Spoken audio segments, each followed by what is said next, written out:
Pregnancy 9 মাস পড়তে না পড়তে প্রত্যেকটা প্রেগনেন্সি মায়ের ক্ষেত্রে সবচেয়ে বেশি যে টেনশন দিয়ে থাকে সেটি হলো ডেলিভারি কবে হবে, কি করে বুঝবো। দেখুন, আপনার ক্ষেত্রে ডেলিভারি কবে হবে এটি কিন্তু কেউ বলতে পারবে না, আপনার ডাক্তারবাবুও না। তবে সাধারণত আপনার ক্ষেত্রে ডেলিভারি যখনই হোক না কেন, আপনার ক্ষেত্রে কিছুদিন আগে থেকে বিশেষ কিছু লক্ষণ খুব স্পষ্টভাবে দেখা দেবে, যেটি দেখে আপনি বুঝতে পারবেন যে এবারে কিন্তু ডেলিভারি খুব শীঘ্রই হতে চলেছে।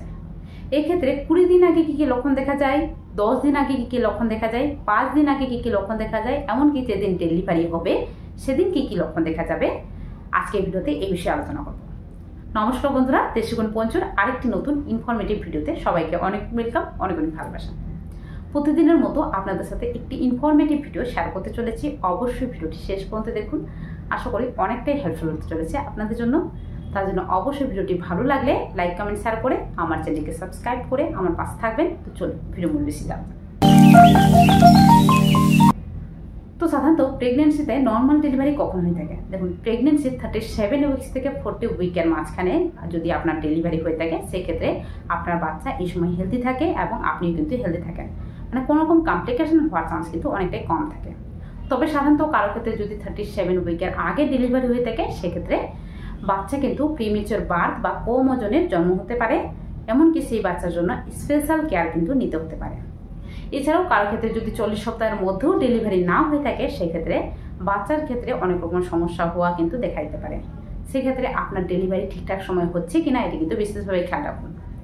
সেক্ষেত্রে ডেলিভারির আগে কী কী লক্ষণ দেখা যায় এটি কিন্তু জানা অত্যন্ত গুরুত্বপূর্ণ। তো চলুন এই বিষয়ে প্রথমত বলি, 20 দিন আগে কী কী লক্ষণ দেখা যায়। দেখুন, আপনার ক্ষেত্রে নর্মাল ডেলিভারি হওয়ার জন্য প্রথমত যেটা হওয়া প্রয়োজন, বাচ্চার পজিশন কিন্তু ডেলিভারি পজিশনে আসা প্রয়োজন, মানে হেড ডাউন পজিশনে আসা প্রয়োজন। হেড ডাউন পজিশন কি? হেড ডাউন পজিশন হলো বাচ্চার মাথা নিচে পা উপরের দিকে। এটি শুনতে কিছুটা অদ্ভুত বলে মনে হলেও এটি কিন্তু সত্য। এই পজিশনে থাকলে আপনার বাচ্চা কিন্তু নর্মাল ডেলিভারি হওয়ার চান্স কিন্তু সবচেয়ে বেশি থাকে। সেক্ষেত্রে বাচ্চা হেড ডাউন পজিশন এসেছে কিনা কী করে বুঝবেন? দেখুন, আপনার বাচ্চার হেড ডাউন পজিশন বা নর্মাল ডেলিভারি পজিশনে আসলে আপনার ক্ষেত্রে বিশেষ কিছু লক্ষণ দেখা যাবে। এর মধ্যে প্রথমত যেটা হলো সেটি হলো আপনার তলপেটের মধ্যে এক ধরনের ভারী ভারী অনুভূত হবে, যোনিপথের জায়গাটিতে এক ধরনের ব্যথা এবং টান টান অনুভূত হবে, কোমরে ব্যথা হবে। এছাড়াও আপনার উঠা বসা চলাফেরাতে কিন্তু এক ধরনের ভারী ভারী অনুভূত হবে, এমনকি মনে হবে কিছু একটা ঠপ করে হয়তো পড়ে যাবে, কিন্তু না, এই সময় পড়ে না। সাধারণত এই সময় লিগামেন্টসের এক ধরনের ব্যথা থাকে, সেক্ষেত্রে কিন্তু এটি হওয়া কমন। এছাড়াও এই সময় আপনার পেটের পরিবর্তন কিন্তু আপনি লক্ষ্য করতে পারবেন। এই সময় আপনার পেটের উপরিভাগে খালি খালি অনুভূত হবে, যেহেতু বাচ্চা হেড ডাউন পজিশনে চলে এসছে, সেক্ষেত্রে বাচ্চা কিন্তু আস্তে আস্তে নিচের দিকে নামতে শুরু করেছে। সেক্ষেত্রে পেটের উপরের জায়গাটা খালি খালি অনুভূত হবে। আগে যেখানে দেখা যাচ্ছিল আপনার নিঃশ্বাস নিতে কষ্ট হচ্ছিল, শ্বাস নিতে, ঘুমাতে অসুবিধা হচ্ছিল, সেক্ষেত্রে এই সময় আপনার এই ধরনের সমস্যা কিন্তু দূর হবে। এই সময় আপনার পেটের আকৃতি বিশেষ পরিবর্তন লক্ষ্য করা যাবে, মানে আপনার পেটটি কিন্তু নিচের দিকে একটু বেশি উঁচু মনে হবে, উপরের দিকে খালি খালি মানে সমান মনে হবে। এছাড়াও এই সময় আপনার ক্ষেত্রে বারবার প্রস্রাব লাগা এই ধরনের লক্ষণ কিন্তু দেখাইতে পারে। এর কারণ কি? এর কারণ হলো এই সময় বাচ্চা যেহেতু হেড ডাউন পজিশনে চলে এসেছে, সেক্ষেত্রে সেই কিন্তু রীতিমতো প্রেশার দিচ্ছে নিচের দিকে নামার জন্য। সেক্ষেত্রে আপনার বাচ্চাদের পাশেই থাকা যে ব্লাডারটি রয়েছে, যার মধ্যে ইউরিন সঞ্চয় হয়ে থাকে, সেক্ষেত্রে তার ক্যাপাসিটি কিন্তু কমে যায়। সেক্ষেত্রে সেই কিন্তু বেশি আর ইউরিন ধরে রাখতে পারে না, সেক্ষেত্রে স্বাভাবিকভাবে আপনার ক্ষেত্রে বারবার প্রস্রাব লাগা কিন্তু দেখাইতে পারে। এছাড়াও কিন্তু এই সময় আপনার বাচ্চার যে নড়াচড়াটি সেটি কিন্তু বিশেষ পরিবর্তন লক্ষ্য করতে পারবেন, মানে আপনার বাচ্চার নড়াচড়া কিন্তু আপনার নাভির চারপাশে কিন্তু আপনি অনুভূত করতে পারবেন। এছাড়াও বাচ্চার নড়াচড়া কিন্তু এই সময় একটু কম অনুভূত হবে, এটি দেখে ভয় পাওয়ার কিছু নেই। তবে সাধারণত 2 ঘন্টার মধ্যে 10 থেকে 12 বার নড়াচড়া করছে কিনা এটি কিন্তু বিশেষভাবে লক্ষ্য করবেন। এছাড়াও এই সময় আপনার ক্ষেত্রে পা ফুলে যাওয়ার লক্ষণ কিন্তু দেখা দিতে পারে। এবারে আসি সাধারণত 10 দিন আগে কী কী লক্ষণ দেখা যাবে। দেখুন, এই সময় স্বাভাবিকভাবে আপনার ক্ষেত্রে বাচ্চা কিন্তু হেড ডাউন পজিশনে চলে এসছে, সেক্ষেত্রে বাচ্চা কিন্তু রীতিমতো প্রেশার দিচ্ছে নিচের দিকে নামার জন্য। সেক্ষেত্রে এই সময় বাচ্চাদের মুখের দিকে থাকা এক ধরনের মিউকাস প্লাগ, যেটি কিন্তু পুরো প্রেগনেন্সিতে বাচ্চাদের মুখটিকে ঢেকে রেখেছে এবং বাচ্চার শরীরে কোনো রকম ইনফেকশন ভিতরে যেতে দেয়নি। সেক্ষেত্রে এই সময় বাচ্চার প্রেশারে আস্তে আস্তে সে বেরোতে চাইবে।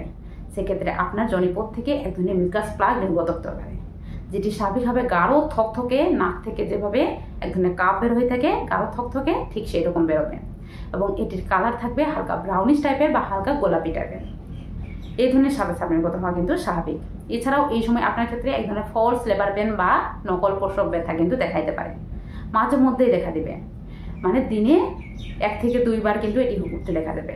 এটি কেমন হবে? এটি ঠিক আপনার কোমর থেকে তলপেটের দিকে এক ধরনের ব্যথা অনুভূত হবে এবং মাঝে মধ্যে পেট শক্ত হয়ে যাবে। এটি কিছুক্ষণ থাকবে, আবার নিজে নিজে ঠিক হয়ে যাবে। এটির জন্য কোনো রকম মেডিসিন খাওয়ার প্রয়োজন নেই এবং কোনো রকম টেনশন করার কোনো প্রয়োজন নেই। এটি স্বাভাবিকভাবে পুরো বডিকে প্রস্তুত করে ডেলিভারির জন্য, এটি স্বাভাবিক। এবারে 5 দিন আগে কী কী লক্ষণ দেখা যাবে? 5 দিন আগে স্বাভাবিকভাবে এই সময় আপনার ক্ষেত্রে হঠাৎ করে লুজ মোশন হয়ে যাওয়ার লক্ষণ কিন্তু দেখাইতে পারে। পুরো প্রেগনেন্সিতে যেখানে কনস্টিপেশন বা টয়লেট করতে সমস্যা হচ্ছিল, এই সময় আপনার ক্ষেত্রে বারে বারে টয়লেট যেতে হতে পারে। এর কারণ কি? এর কারণ হলো এই সময় স্বাভাবিকভাবে আপনার শরীরে বিশেষ কিছু হরমোন কিন্তু ক্ষরিত হয়ে থাকে, যাতে আপনার পুরো শরীর রিল্যাক্স হতে পারে। সেক্ষেত্রে রিল্যাক্সিন, অক্সিটোসিন আরও বিভিন্ন রকম হরমোন কিন্তু ক্ষরিত হয়ে থাকে। সেক্ষেত্রে আপনার পুরো বডি কিন্তু রিল্যাক্স হয়, মাসলগুলো কিন্তু লুজ হয়ে যায়। সেক্ষেত্রে আপনার এই সময় লুজ মোশন হওয়া, কোমরে ব্যথা পরিমাণ বেড়ে যাওয়া, এছাড়াও ব্রাক্সটন হিক্স কন্ট্রাকশন বা নকল প্রসব ব্যথা পরিমাণও কিন্তু বেড়ে যেতে পারে। এই সময় আপনার ক্ষেত্রে ফ্রি অনুভূত হতে পারে, শপিং করতে ইচ্ছে হতে পারে, এছাড়াও কিন্তু একটু ঘুরতে ইচ্ছে হতে পারে, হাঁটাচলা করতে ইচ্ছে হতে পারে, খাবারের প্রতি একটি ইচ্ছা জাগতে পারে। এ ধরনের লক্ষণ কিন্তু দেখা দিতে পারে। এবারে আছে সাধারণত প্রেগনেন্সি যেদিন হবে, মানে আপনার ডেলিভারি যেদিন হবে সেদিন কী কী লক্ষণ দেখা যাবে। দেখুন, আপনার ডেলিভারির দিন আপনার ক্ষেত্রে বিশেষ লক্ষণটি দেখা যাবে।